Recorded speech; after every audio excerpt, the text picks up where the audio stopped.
งร่างแต่ใจนางกลับไม่โตพี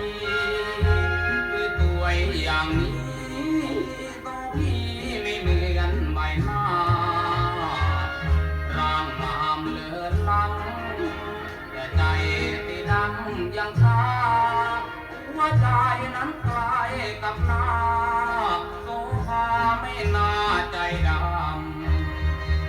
โซฟาเพียงร่างแต่ใจนางกลับไม่โซ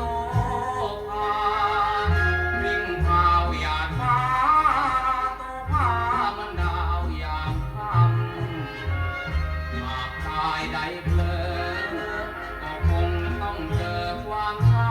ำเลอะตนแล้วโดนขยำเจ็บใจจำขออำลา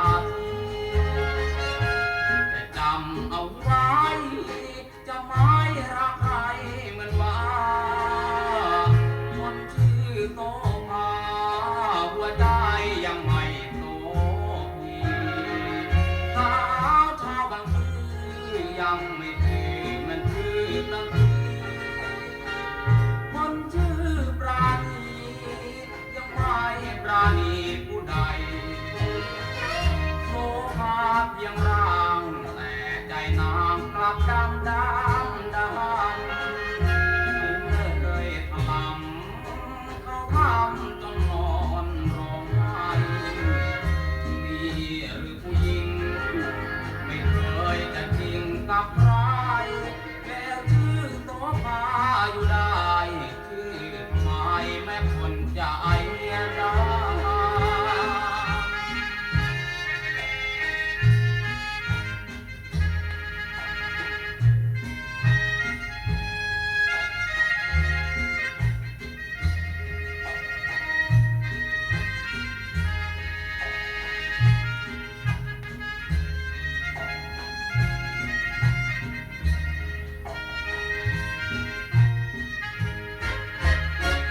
โซฟาเพียงร่างแต่ใจนางกลับดำไม่เลิกเลยถลำเขาข้ามจนนอนร้องไห้นี่หรือผู้หญิงไม่เคยจะจริงกับใคร